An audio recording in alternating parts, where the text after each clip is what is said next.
amazing she was, and I said to Dr. Fischbach, I said, can you tell me a little about her? His face absolutely lit up. And he could have gone on for a very long time about all the things she did. But here's what I figured out. She was one tough mama. And not only to her own child, but to the community as a middle school counselor, and the incredible things she did for other people's kids too. And the things that were important to her were community and fitness, and what a blessing it is that we're all here today to celebrate just that, because it has come true. We have found a place to celebrate her and continue her legacy. So I want to thank the Nessel Family Foundation. Because of you, we are able to be here today to honor her memory. So we can please give them a big round of applause.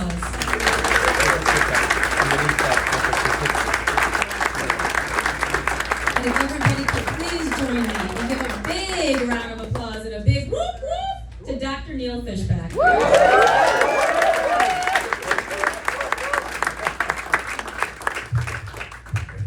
Thank everybody for being here. The Thrive Cooperative Center for Wellness really has been decades in the making, and there are so many people to thank for this day today. But as we do that, I also want to take some time for us to go back to the roots of Thrive and think of our origins. I first met Amy Nessel in January 2010, and at the time she'd just been diagnosed with metastatic breast cancer at the age of 40. And over the next 5 years, Amy taught me a lifetime of lessons, including the importance of mindfulness, movement, education, and most importantly, community. And so it's really no surprise now that those are the 4 cornerstones of Thrive. Amy's superpower really was her mind. But this wasn't a superpower she got by bit by a spider or putting on a special suit. She worked extraordinarily hard at the superpower of her mind. Through mindfulness and meditation, she found the strength to live a joyful life while living with the physical and emotional pain of cancer. She recognized mental health wasn't something that you just addressed at a time of crisis. It was something that you needed to do proactively. She embraced the help of a therapist who, incidentally, is part of our Thrive family now, to help her find meaning, purpose, and hope. Many of us here, including myself, still have the framed, beautiful picture that says hope. One of Amy's many skills was a photographer. If you come to our office in Fairfield, you see it prominently framed too. Just one more amazing skill. So, how indomitable was the power of Amy's mind? Well, let's just say, myself as a doctor, I strive to make people feel better when they come to a visit with me, regardless of the news. And with Amy, it was the opposite. Regardless of how challenging the news was or what we were confronting, Amy always made me feel better by the end of our visits. And that was just a reflection of just the extraordinary power of her own mind and spirit.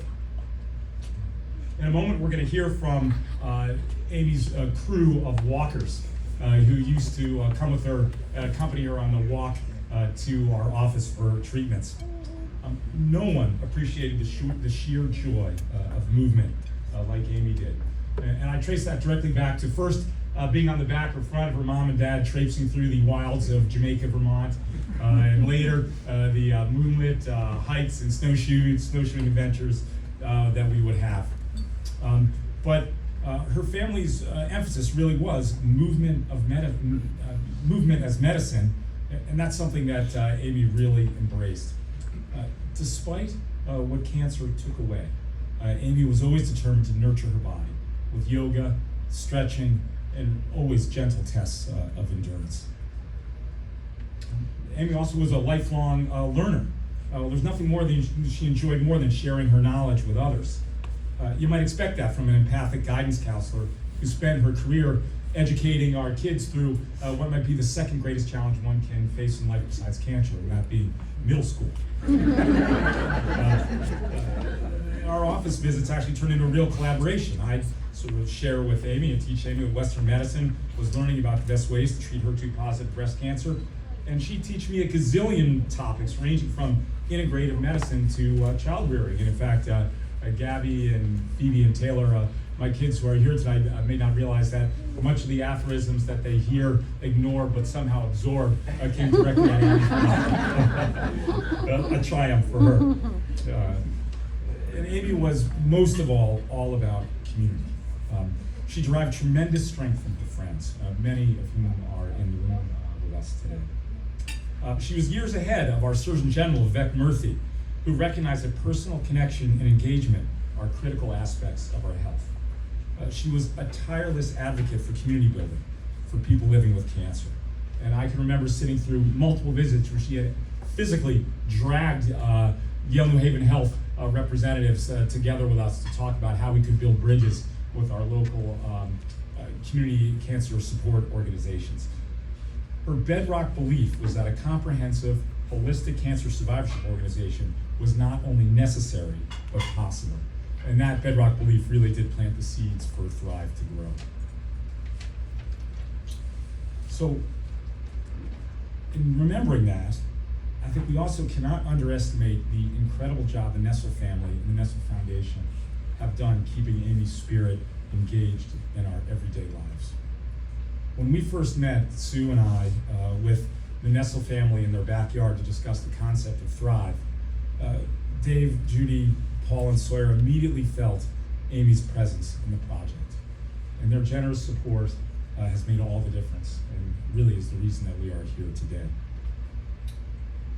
So yesterday, I was in the room there participating in a Thrive morning boot camp with a woman who is a breast cancer thriver and her husband who was her caregiver. And it was early in the morning and light was streaming through this incredible pine tree here. And I was struggling through a side plank, just being embraced by this beam of soft light. And I totally felt Amy's presence. And at the same time, this just incredible feeling of joy. And that is really what Thrive is all about, just that feeling there. Roughly 15 years ago, when Amy welcomed me and our family into her remarkable community, to quote Robert Frost out of context, which in a political season is all the rage, that made all the difference. And I know that Thrive being here will make all the difference for future people confronting the same disease. So again, really do thank you all for being here today, and for the Nessels for their support, and everyone in our community's support. I hope you enjoy the rest of the afternoon.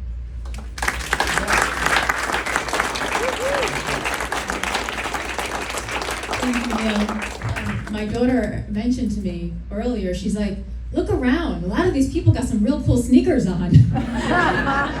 And it was funny because I had just talked to Neil in the back and he explained to me that she was all about fitness. And where are Amy's Walkers? Amy's Walkers. It's a bunch that affectionately, that's what they call themselves. Would anybody from Amy's Walkers like to come up and talk? Okay, let's welcome Amy.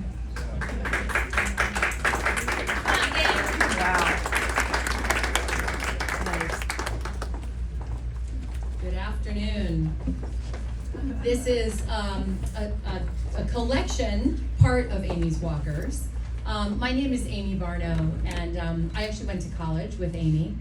And this collection of women here were childhood friends of Amy, later in life friends of Amy. We represent many, many decades, literally, I think probably all of Amy's life.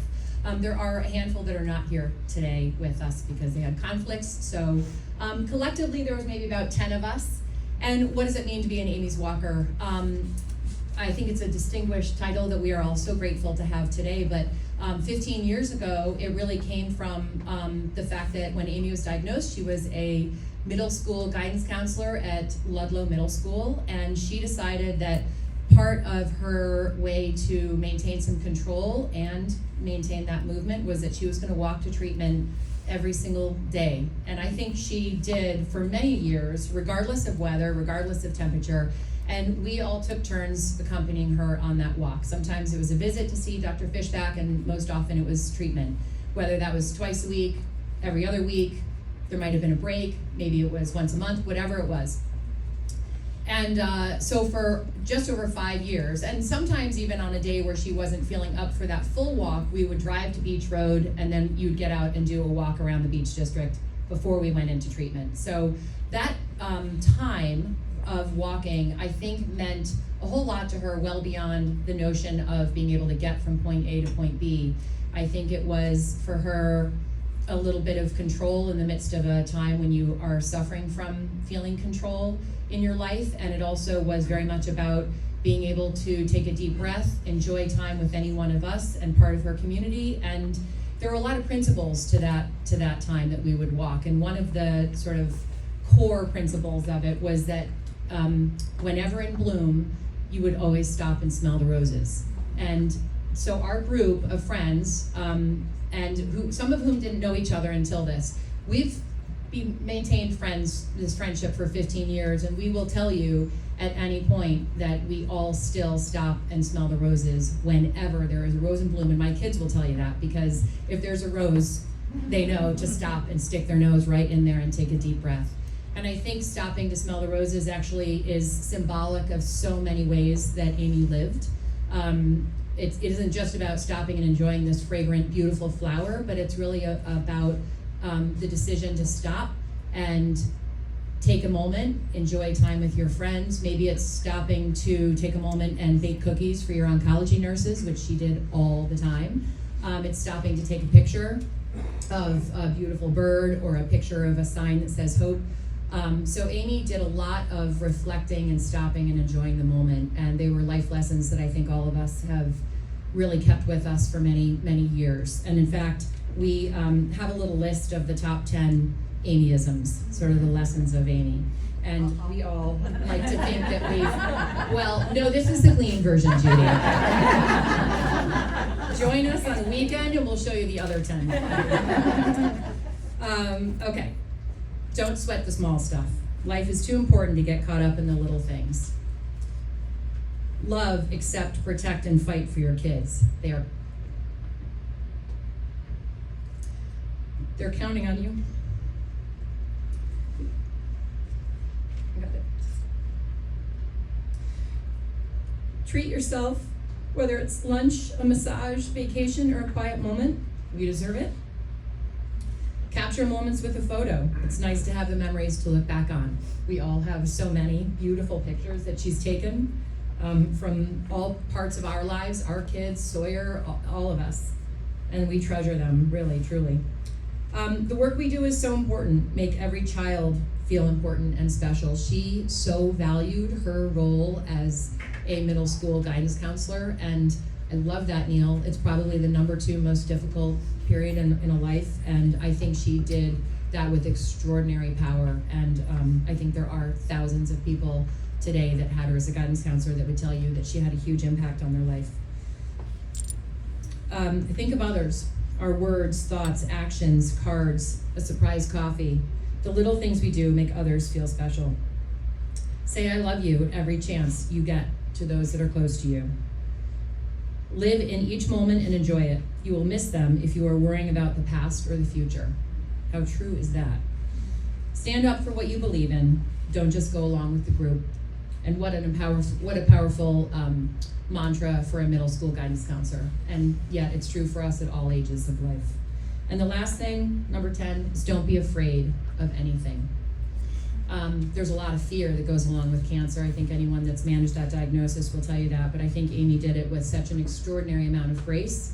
And she often referred to cancer as a gift of inconvenience, while I'm sure she would have given anything in the world to have not gone through those years of struggle. I think all of us saw such an incredible power that she had on this entire community, all of her friends, her family.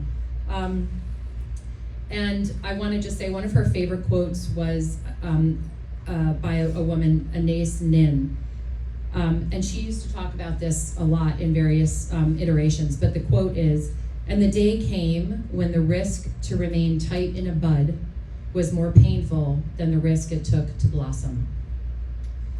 So Amy was really a true gift to all of us, and what we would love to do as walkers is we're going to have an artist take those top 10 sort of gifts and messages and do a sort of a beautiful piece of art with those 10 messages that we'd love to hang on the wall here at Thrive, so that we and all of us that visit here can remember.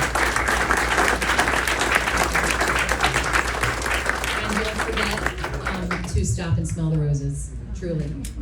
Thank you.